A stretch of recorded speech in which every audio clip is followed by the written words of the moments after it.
Ano mayroon dyan? Ang gwapo na gupit mo ah. Ginupitan ka? Buti tumalag yung gunting sa'yo. Ha? Wala ko mabigat. Oh. Mabigat ang? Yung nagugupit nga sa amin lahat doon eh. Oh. Sa kamay. Kumain ka ng tsokolate. Kumain ka ng tsokolate. Chocolate yan.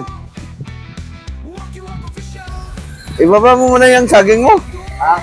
Baba mo muna yan. Hindi, doon mo ilagay mo sa kuha ng saging. Buksan mo yung tsokolate sa kakainin mo. May binta mo pa yan. Imported pa naman yan. Hindi, kinakain ko yan. Kakainin mo na ngayon. Ha? Ako eh. Hindi, kinakain ko yan. Baka ibibenta mo pa yan. Tukulit lang yan eh. Nagbibenta yan, tsaksakat yan.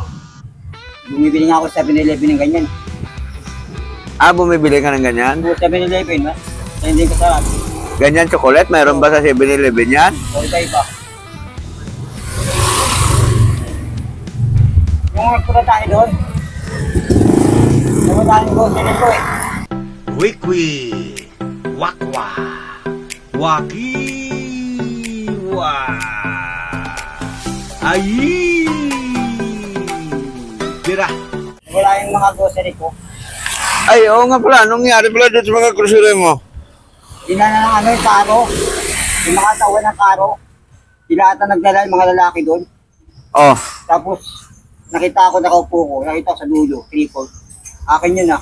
Sabi pa nga nagwerengi. O, Jonathan, gamit mo. Akala ko, umalis na sila.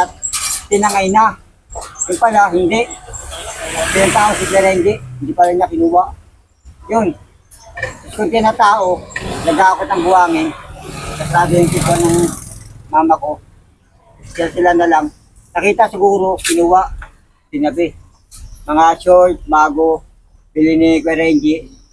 Pati yung mga sardinas, kape, noodles, biskwit. Dami. Bigyan ni Pogi-Pogi. Dinala ko doon, sabi natin Jenny, dalhin mo na. Yung pagdala ko, pinasok ko sa karo. Pagbaba naman doon, babalikan ko dapat. Ang ginawa ng mga lalaki, sinama ron. Sinama sa? Pagdala ron. Sinama sa patay? Pwede ba ako magpunta tayo doon? Oo. Pinakain nila ako punta ron. Hindi ko rin napakinabangan. Sayang marami yun ah. Dami nga eh. Yung suputa, kulay pula. Oh. Mga sardinas, mga mitlog. Oh. Yun, inangay. Sila nakakuha eh. Pati charger ko puti, binili namin ni Renji. Pati gamit ko dun sa team. Andun. Hindi mo binalikan? Saka kinuha doon? Diba, nasa labas na tayo kuya. Tapos, pumunta ko lang kuya Renji. Biglang dumating sila din mamaya. Sabi ko, saan yung grocery? Wala rin sa kanya. Tapos, wala naiwan doon. Oh, hindi na sana binalikan niya sa sementeryo? Saka ano, hindi na ibibigay yun. Ah, bakit hindi eh? Ikaw ang mayari eh. Eh, sabi na ni kuya, pabayaan na daw yun. Hmm? Sabi ni kuya Kabisis, pabayaan na lang daw. Kasi mga gutom daw yun. Ah.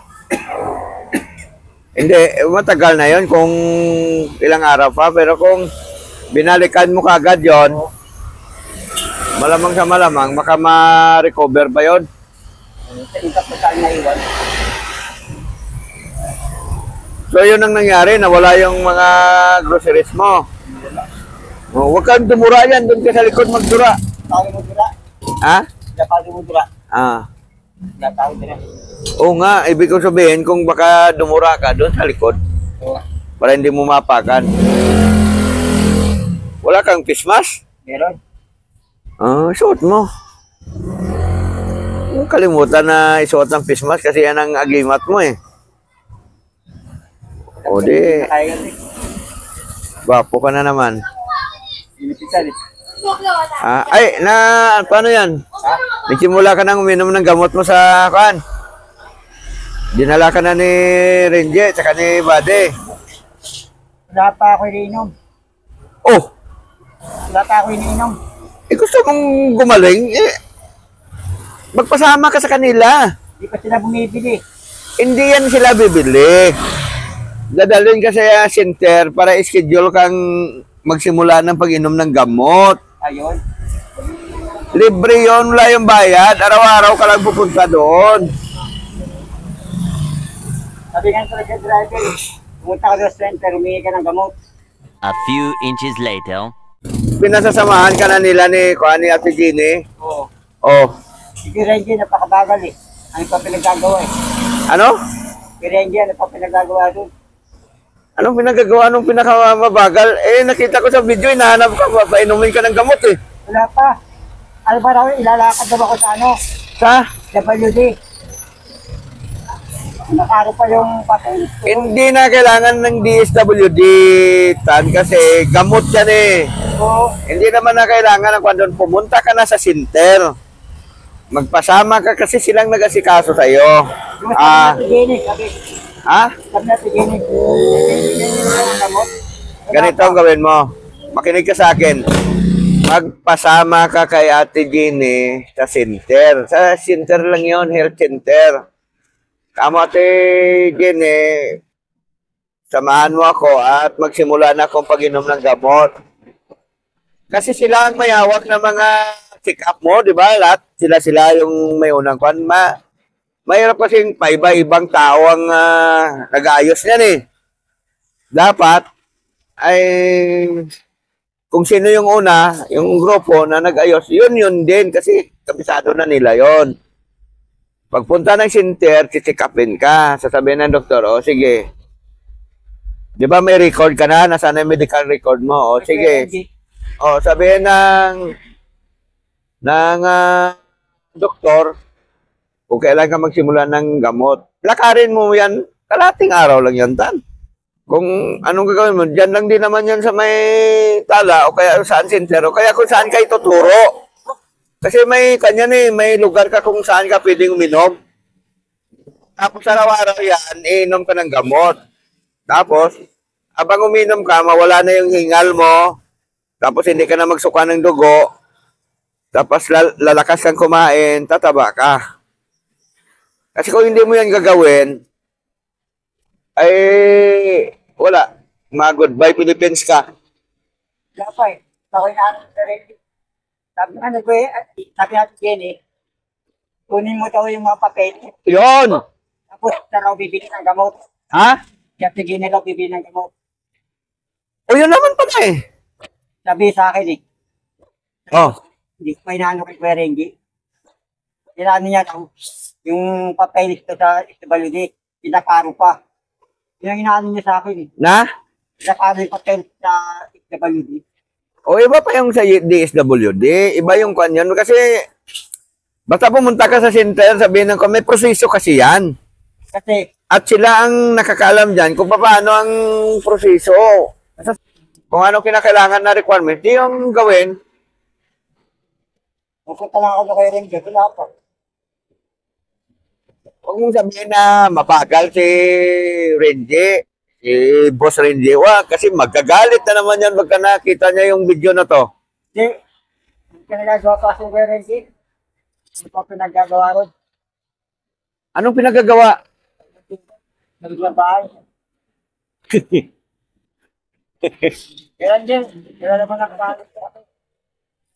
Anong sabi mo si Renji? Ikot-ikot sa loob ng bahay. Mga gapusin niya doon. Siyempre, bahay niya yun. Ikot-ikot talaga siya doon kung anong gagawin niya. Ha? Tagal na nga, hindi pa ako nakakain ng gamot. Siguro mga isang buwang magkakalating buwan na. Parang napanood ko sa video, parang hinahanap kanina. Hinahanap na ako. Oh. Hindi ako makita dyan. Oh. Sila sa bayan ako kahapon. Oo nga, galing ka daw sa bayan. Magdalang ako. Ano ba ginawa mo sa bayan? Kaya na ako di makakapunta. Mambay lang ako. Ha? Mambay. Pambihira ka naman, oh. Ang sinasabing bayan dito, mga bayan ng Novaliches po yun. Sinasabi ni Jonathan.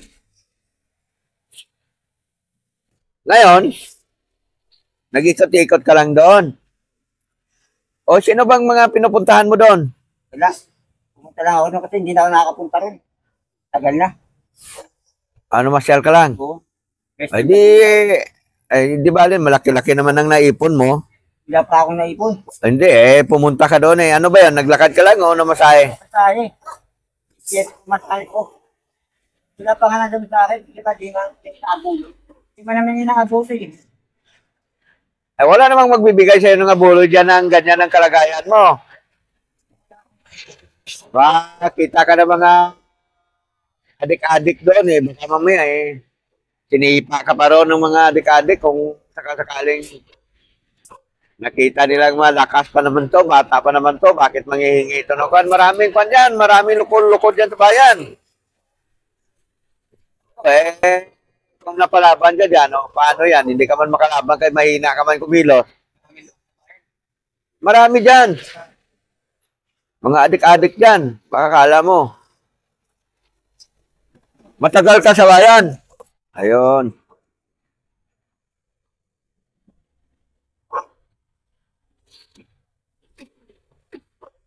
Bakit ayaw mo steady doon sa kay ka-business? Ako kinukuha ni Kuya. O di ba doon ka na galing? Oh, binigyan na lang ako. Kahit, pero. Bilit ang gastos.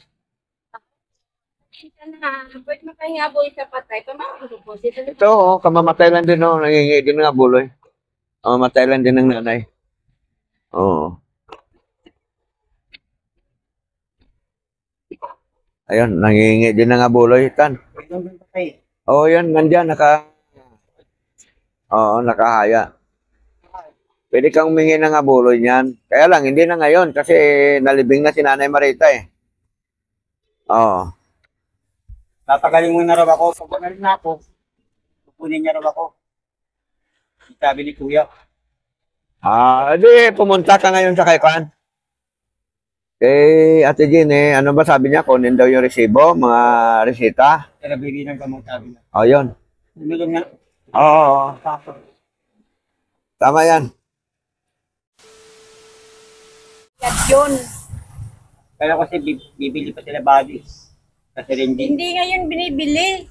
Hindi, baka may iba pang resita na para bilhin ba? Pero yung sa TV, gamot sa TV, libre yun. Libre ng gobyerno yan. Baka may iba pang mga resita na kailangan talagang bilhin.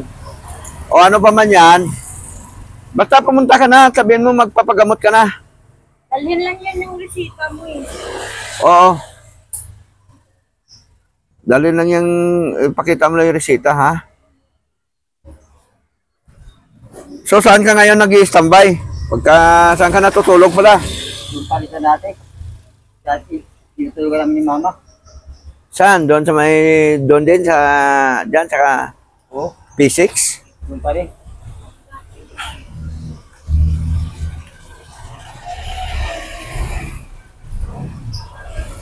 Kaya na ako mga yan. Walang hindi ako. Nakakuha mo na yung wheelchair mo. Hindi pa.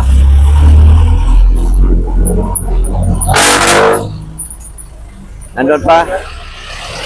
O puntahan mo. Tsaka, pag nagpunta kayo doon, magpa-check up ka, magpagamot ka.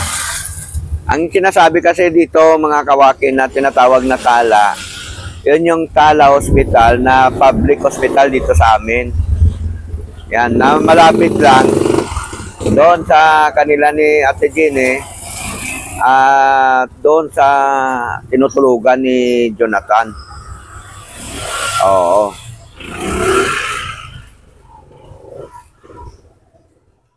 Kayo ba ni Boss Thinking Buddy, nakita na bago yung pagkatapos na ilibing ba? Hindi pa. Mga 4 na araw nata, 5 eh.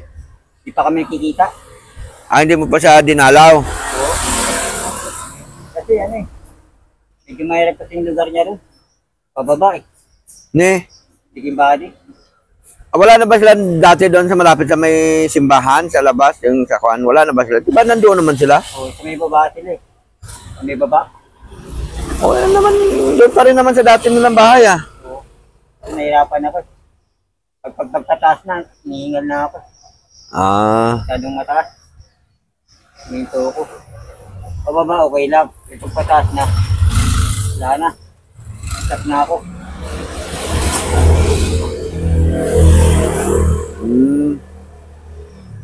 Tapos, yun. Hindi pa ako nakakayom ng gamot. Uminom ka doon. Ito nga eh. Oo. Basta ganun na lang ang gawin mo, ha? Eh, Kapag may mabulis ka sir, doon. alagpas na. Tanong-tanong ka doon.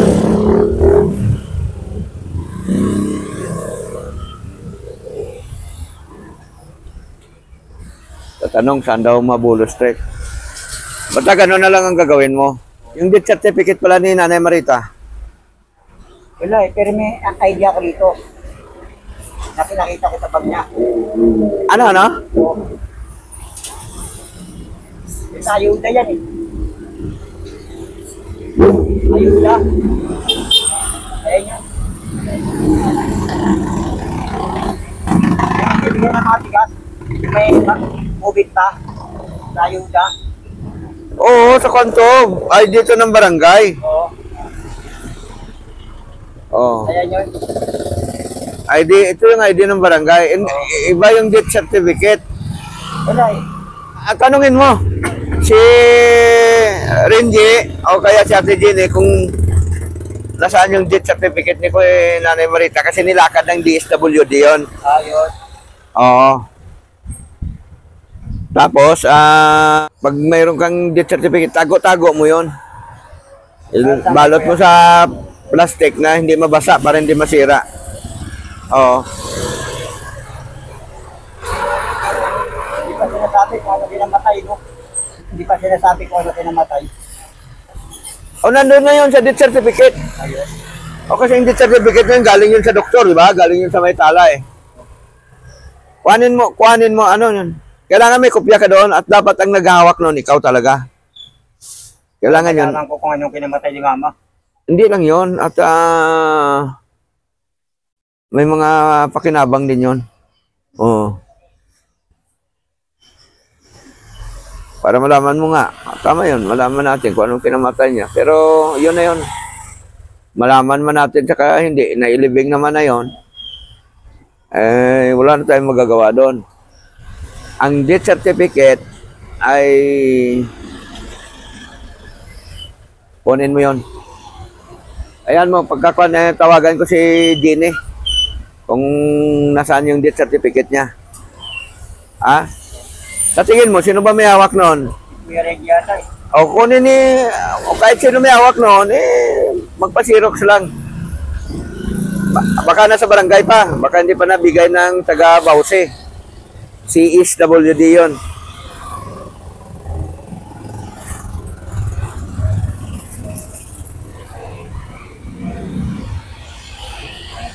Ganun na lang ang gawin mo. So, kuhan ka na sa mga kuhan natin. Magbabay ka na sa mga viewers natin.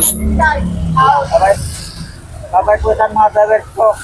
Oh, Sana naman, hindi nakagalit sa akin. okay. Kasi, wala na eh. Kawawa na nga, galit na kayo sa akin. Oh. Wala na rin ako magagawa eh. Magalit kayo sa hindi, wala na rin ako magagawa. O yun lang muna ang kuhan. Kasi hindi ka pa naman ngayon makapaghanap buhay. Mahina ako eh. Oo. Ang cellphone number mo ba, may number ba yan? Yung cellphone mo nandyan sa'yo? Meron. Ano bang cellphone number mo? May SIM card yan? Oo. Alam mo yung cellphone number? Hindi nga, pero nandito. Nandito, sa loob. Yung cellphone number ko. O para matawag-tawagan ka ba? Nandito eh, sa loob eh. Paano malaman? Mahirap naman kasi pindutin yan yung kwan kay... Hindi mo alam hanapin dyan? Sinikik ko doon sa wheelchair ni mama. Yung number ko. Ito, hindi ko nakakita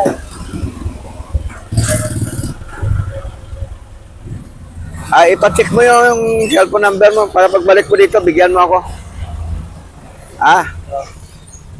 Nakasulat ko na lang. Oo. Ito kasi isa ko eh.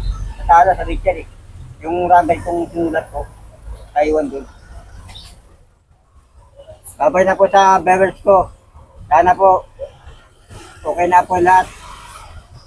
Para wala nang problema. Ako may problema, kayo wala na. Yun lang. Yun. Kasi malungkot ako eh. Kaya ganun.